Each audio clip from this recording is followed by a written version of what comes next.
I told all of you in spring training, do not sleep on Trevor Story. And what a magical year it's been for Trevor Story. I mean, this guy has been through all of the downs over the last 3 years, all of the injuries, whether it's his shoulder or whatever else. This guy just has not been able to catch a break since signing the big contract with the Red Sox back in 2022. To me, when we first signed Trevor Story, this was a guy where I saw as a guy that could be a leader in the clubhouse, a guy that can just be a pretty solid middle of the order bat for you, give you some good defense at shortstop. And that was all just taken away from him over the last few years. You know, even if you go back to that play where he injured his shoulder last year against the Angels, it was an all-out effort. You know, it was just a fluke injury, and ended up missing all that time. And then he came back and he was struggling with the bat. And then even this year, right? He got off to a decent start, but then May, you're thinking, man, like people were calling for him to get DFA'd left and right. People were thinking, how long do we have to put up with this? How long are we going to keep Trevor Story in this lineup?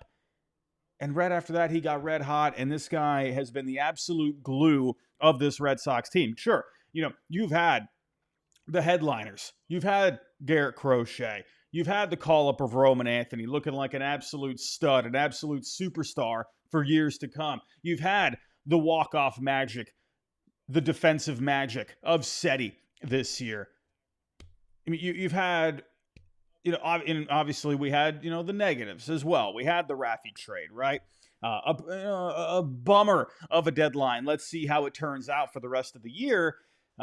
But, a negative. We've had a lot of stories, both good and bad, and I'm glad one of the good ones is Trevor Story. I'm so happy for the guy. I put out a tweet at the end of the game. He's been through so much, and he's just having a great season. If you take away that month of May, if he ends up just playing right around league average, these numbers would look so much better. And I hate that by the end of the season, that one bad month, I get it, right? Yes, he played bad during that month, but I hate that he had that month, because if you just take that out, his season has been so good, right? He would have over an 800 OPS at this point. He would have great looking numbers. 18 homers, 21 stolen bases. He stole another bag here tonight. He's automatic on the base paths, man. He's just so good, and I've talked about this countless times over the last few weeks, where he's better than what the stat sheet actually is going to tell you. People are going to look back. They're going to, a few years from now, 5 years, 10 years, they'll look back at Trevor Story's 2025 season. Oh, okay, pretty decent season overall. But no, it's so much more than that. He's really just held this team together, and it's been great to see. I'm very happy for the guy, and a great win here tonight. And honestly, not a great game here tonight overall. Not a great game. Only 3 hits tonight for the Red Sox, and they somehow pulled this out. This is a red-hot Marlins team not too long ago. They took it to the New York Yankees. We're all excited. We're all happy because the downfall of the Yankees was happening right before our eyes, and this young Marlins team, that still a lot of people consider them still a little bit away here, and they're just taking it to the Yankees in that series. And sure, not playing as well over the last week or so, but a team that's got a lot of young talent. You saw a couple of good bats here tonight with Stowers, with Xavier Edwards, right? Even Liam Hicks as well. They gave Giolito a lot of fits here tonight. We'll break that down. And the Red Sox, putting together a good win against a young and hungry team. Despite the 3 hits allowed. Lucas Giolito, like I said, not an amazing, when you look at the final line, it was fine, but he was really working through some things here tonight. A lot of hard hit balls off of him, a lot of extra base hits off of him tonight. In the end, he worked through all of those. He's a pro's pro. That guy, he's been very good this year at working around, even if he's having a bad night. He's been able to work through some problems, and he definitely had those here tonight. He was hittable, but he got it figured out for the most part. Giolito, very solid overall. Everyone, if you can, hit the like button for me. Subscribe if you're new. I see a lot of you here are in the chat, a lot of familiar faces. Julio, Moose, Mason, Brandon, Emily, Swifty Edits, Doc Jazz, how are we doing? Sean, George, what is going on? If you can, everybody. Danny, hello. Hit that like button for me. We are trying to get to 5K by the end of the season. We are getting closer and closer. I think we can do it. If you're watching this on Nesson, come on over to YouTube. Come hit the like button for me. Come subscribe as well. Let's get to it here, everybody. Let's get to it. Let's get to let's get to Giolito here. I was going to talk about the offense first, but let's actually build up to that. Let's talk about Mr. Lucas Giolito. Now, when it came to Giolito, 92 pitches here on the night. Overall, it was a decent night for Giolito. 6 1/3, 7 hits, 1 earned, 5 Ks. Now, the 7 hits, a lot of hard hit balls for him on the night. Now, the command looked a lot better here tonight. 1 walk compared to all the walks that he was giving up last time against San Diego. But 5 doubles here on the night. A lot of fastballs. 50% of the fastballs tonight. 95-mile-an-hour exit velo average on the night. A very hittable pitch. He was just kind of missing his spots on him. And credit to the Marlins where they were taking advantage. Let's kind of go through this here. First inning, Stowers, he had a 1-out double there. And then Giolito ended up getting Ramirez and Hicks pop out in a K. Second inning, Jacob Marcy had the double, but then he got out of that too. Wagaman, Pauly had the ground out. Third inning, that's where the Marlins got to Giolito a little bit. Edwards, Stowers, back-to-back doubles that made it 1-0. And then bouncing back. Giolito was Mr. Bounce Back here tonight.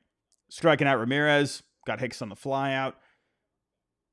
He did walk Stowers in the 5th, but then he struck out Myers after that. Hicks had a double in the 6th inning, worked around that.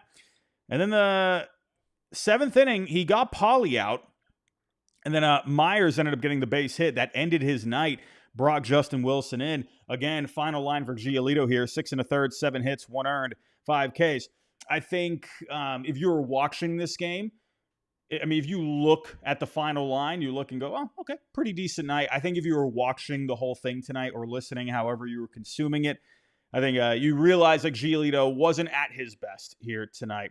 But I love that he was able to limit the damage. Again, obviously, the offense came late here. There wasn't a whole lot of it. So he did enough to keep this Red Sox team in the game tonight. Looking at the updated numbers here with Giolito on the year. He had the tough start against the Padres his last time out. But this guy's putting together a very solid season. 8-2, 3.63 on the ERA over the 19 starts. 106 2/3 innings. Very solid year for Lucas Giolito.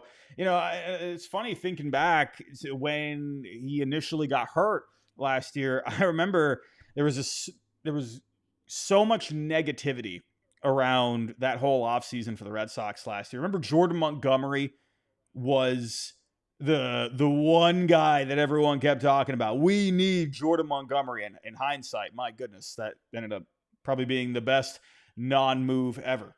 Who knows? Maybe it would have been different if he ended up going to the Red Sox instead of Arizona. Who knows? But then you had Lucas Giolito go down that spring, and I think there was just this whole negative cloud, not just surrounding Giolito, but just that entire offseason. So I felt like the excitement for Giolito coming into the year, it was pretty dimmed, and people were, for the most part, thinking, all right, let's see what he can do. Because if you go back, also, he was struggling before he ended up signing with the Red Sox. So nice to see. It's, Trevor Story, great story as well. But I think Giolito himself has been a great story this year. I love that he's having the success he's having. Be interesting to see what happens with him this coming off season. But then getting to the bullpen here, Justin Wilson, he came in very solid right off the bat, only threw 2 pitches, got a huge double play to end the 7th inning. And then the 8th inning, got a couple of lineouts, and then Hicks again with a base hit. My goodness, this Marlins team, they were just causing a lot of havoc here tonight. 9 hits overall for the Marlins. Hicks, he had a couple of hits. Stowers, he had a couple doubles. What else we got? Edwards, he had the double there tonight. He scored. Just, man, this Marlins team, they were just coming after the Red Sox here tonight. But Whitlock ended up coming in. It did get a little hairy there. He did give up a base hit to Otto Lopez, so they had a runner in scoring position. But then he got Marcy to fly out to left. Chapman came in for the 9th. He shut it down. Gotta love that. But let's get to the offense here. Let's get to the offense. And again, it was a tough night overall here for this Red Sox team. Sandy Alcantara, man, this guy, he looked like the guy that teams wanted to trade for at the deadline. That was the guy. That was the picture that teams wanted, right? He's been so up and down this year since coming back from Tommy John. I do think he's going to end up being fine. I think he's going to we'll see if he ends up getting traded this offseason, but it is interesting to think. All right, the Red Sox, they were popping up with Sandy and rumors before the deadline. It's interesting to think, man. You know, he put on a good performance here at Fenway, right there in front of just not just the Red Sox team, but the Red Sox front office themselves. So I don't know. I wonder if that could maybe this coming off season they think back to this start here with Sandy tonight. Maybe that could spark something. Maybe I don't know. We will see. But Sandy, he was absolutely cruising through 4 innings. He sat down the first 12 batters. This guy was he was perfect. He was perfect through those first 4. He had 4 strikeouts as well. Looked like the old Sandy. 5th inning, though. 5th inning. As I'm watching this 5th inning unfold, I'm thinking to myself, they might be breaking through here. They might actually, I don't know, something's waking up, it seems. The more they saw Sandy, the more times they went through the order, they started getting a little more comfortable with him, and you saw this in the 5th inning. Story had the base hit. And then what does he usually do after he gets on to first? He steals second. That's what he's done that 21 times this year. My goodness. It's so funny as you go through all the plays. You know, if you go to game day and you look at all the plays, it's Story, single, Story, steals second base. My goodness. Feels like, 21 times, obviously, this year. But then Wilyer, Romy with the strikeouts. Pretty quiet nights for them here. Wilyer was 0 for 3. Romy, 0 for 3 as well. I mean, the whole bottom of the order was 0 for. Wilyer, Romy. We'll talk about Toro here in a second here. Seti, Toro was 0 for 3. Seti was 0 for 3. Narvaez, he was batting 9th here tonight. He was 0 for 3. I mean, really, it was the top of the order there, you know? But let's get back to this here. Wilyer, Romy with the strikeouts, and then with Toro, even though he went 0 for tonight, he looked a lot better than what the stat sheet will show you. Couple of hard hit balls from Toro here tonight. 102 miles an hour off the bat in the 5th inning there, but he got robbed by Pauly at third base. He got robbed again later on. Another hard hit ball in the 8th inning over to second base. He got just Xavier Edwards. That guy is so good. So he robbed him too. So could Toro maybe be showing some signs of life? We saw a little bit of it in Houston. We did. We saw the home run, hit a productive game after that. A couple of hard hit balls tonight. Could Toro maybe be coming along with a hot streak here, maybe? We'll see. Those are usually signs of a guy that could end up getting red hot here at some point. But the 5th inning, again, you started seeing some signs. But then the 6th inning, they broke through. You could tell at this point they were really seeing Sandy a lot better because Seti with a strikeout, but a 10-pitch AB. He fouled off 8 of them. I mean, great battle by Seti. Ended up going down by the way of the K. But then Roman, he walked on 8 pitches. Roman with a couple of walks here tonight. A couple of strikeouts as well. But he ended up finishing 0 for 2. But the 2 walks, he ended up scoring 2 runs. Moneyball, ladies and gentlemen. He gets on base. Bregman with the double, 21st on the year to right. They ended up tying it up at 1. And then Sandy, he was done after 6 innings. Bender came in for the 7th. Strikeout to Story. Romy struck out as well. How many strikeouts for Romy here tonight? 3 strikeouts for Romy. Not a productive game. He has been seeing more action here lately against the righties. We'll see. I mean, he was playing second here tonight. When I'm seeing Romy playing second base, I'm thinking, oh, man, I really wish Marcelo Meyer was still here, man. Really wish. Then the 8th inning. Like Backer, he came in. He had a 1-2-3. And that was when Toro had the other hard hit ball there in the 8th. So we'll see with Toro moving forward. And then the 9th inning. Loaded the bases up. He put together a nice rally. And there comes Story with the walk-off. Red Sox win 2-1. Got to love that. And speaking of Trevor Story, He is going to be the featured player for tonight's DraftKings Player Spotlight. Let's actually get to that here.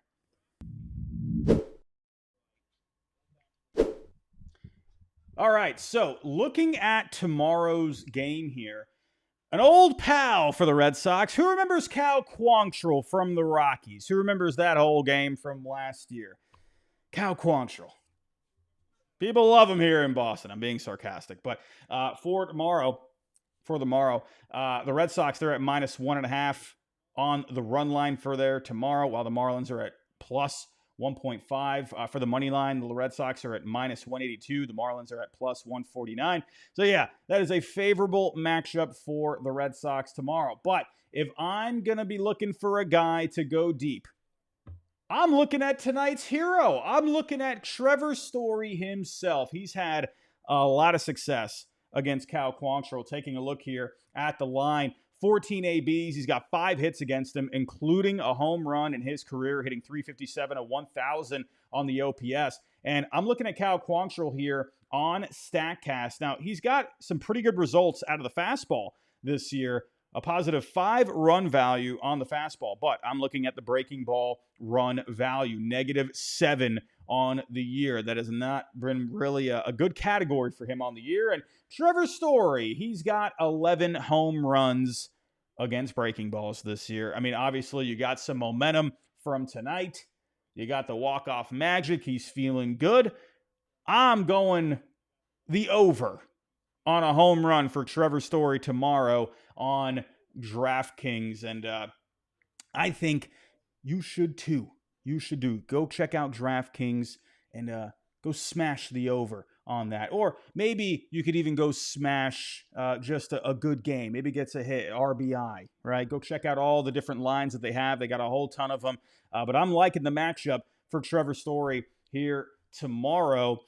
And everybody, we actually have a pretty solid deal with DraftKings right now. If you go download the DraftKings Sportsbook app, use the code FOUL, that's code FOUL, for new customers to get $150 in bonus bets instantly when you bet just $5. That's not a bad deal. If you ask me, only on DraftKings, the crown is yours. I'll be right back. Gambling problem? Call 1-800-GAMBLER. In New York, call 877-8-HOPE-NY or text HOPE-NY at 467-369. In Connecticut, help is available for problem gambling. Call 888-789-7777 or visit ccpg.org. Please play responsibly on behalf of Boot Hill Casino and Resort in Kansas. 21 and over. Age and eligibility varies by jurisdiction. Void in Ontario. Bonus bets expire 7 days after issuance. For additional terms and responsible gaming resources, see dkng.co/audio.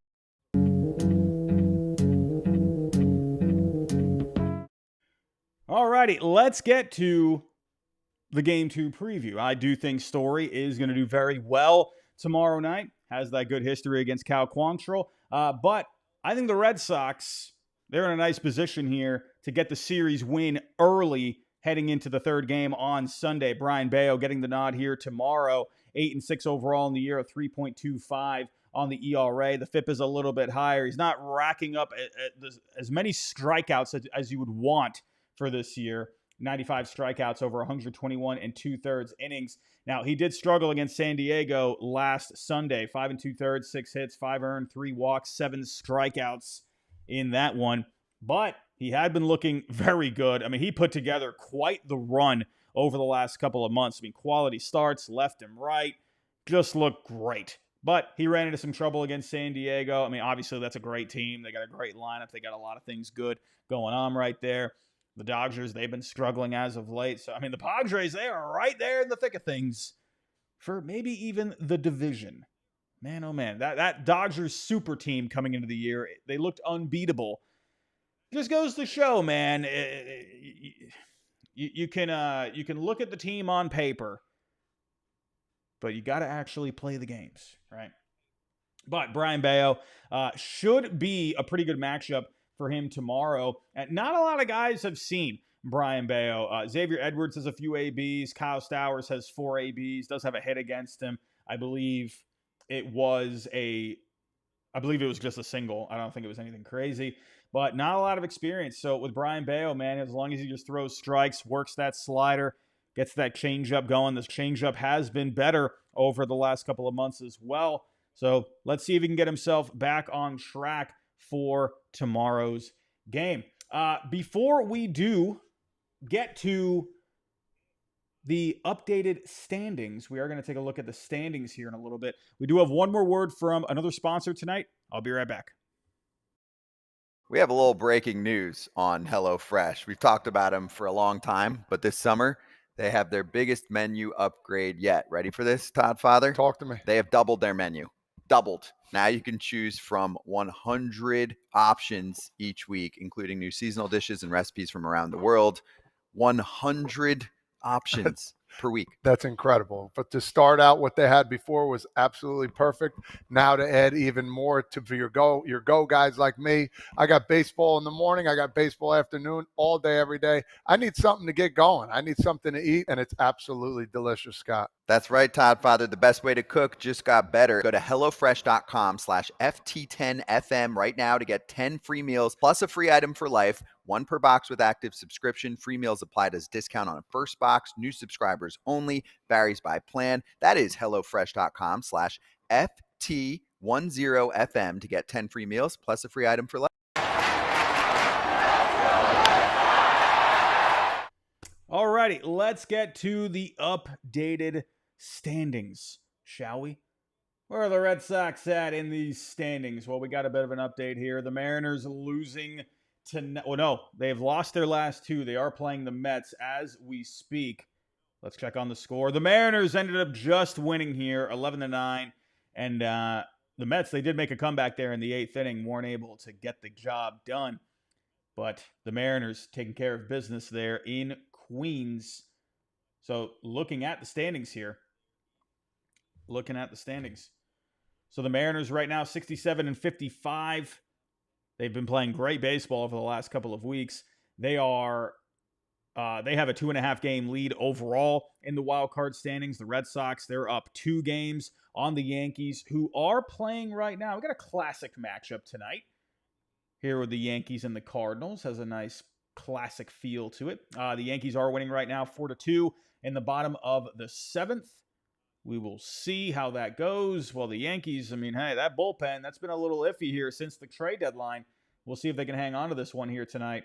But the Yankees are looking to close this down. If they win, the Guardians, they ended up losing here tonight. So the Yankees, they'll end up being in that 3rd spot no matter what. But for the Red Sox, in a good position here tonight. Actually, hold on. Let me update it. The Mariners are now, I did not refresh. Got to consider tonight's win. So the Mariners are 68-55. They have a 3-game lead in the wild card. So the Red Sox are 1 game back of the Mariners. But let's check on the division. The Blue Jays, they were playing the Rangers. They ended up winning against the Rangers here tonight. Was this a... No, it was not. It was not a walk-off. So, wow, the Blue Jays put on a heck of a comeback. 4 runs in the 8th inning. Holy cow. Man, oh man, that Blue Jays team. Earlier in the year, Alex Cora, he was saying that the Blue Jays were looking good. And a lot of people weren't very high on the Blue Jays. Alex Cora, he was on to something. That man knows his baseball. But the Blue Jays, 72-51, up 5 games in this division. We'll see what ends up happening. We got, a month and a half left of regular season baseball to go. But hey, Red Sox, they're in a pretty good spot. Listen, if we ended up getting a wild card spot, I am fine with that. I'm okay with that. But listen, you're within 5 games here. I'd love to see the Red Sox make a charge for that division. And taking a look here, let's pull up the rest of the Red Sox schedule. I know we still have a couple more games. I don't want to get too ahead of myself, but I'm very curious here. Obviously we got the Marlins, got the Orioles for a couple. How weird. We got next Wednesday off. Remember I said that last week? I was saying, wow, you got a Wednesday off. Then you got the Yankees in the Bronx for 4, over to Baltimore to 4. You got the Pirates. I wonder if Paul Skeens will be in that mix there. But against the Blue Jays, you do have a few in Toronto at the end of September. Your last series is against the Tigers. So Let's see if they're within striking distance going into that series in September on the 23rd. Who knows?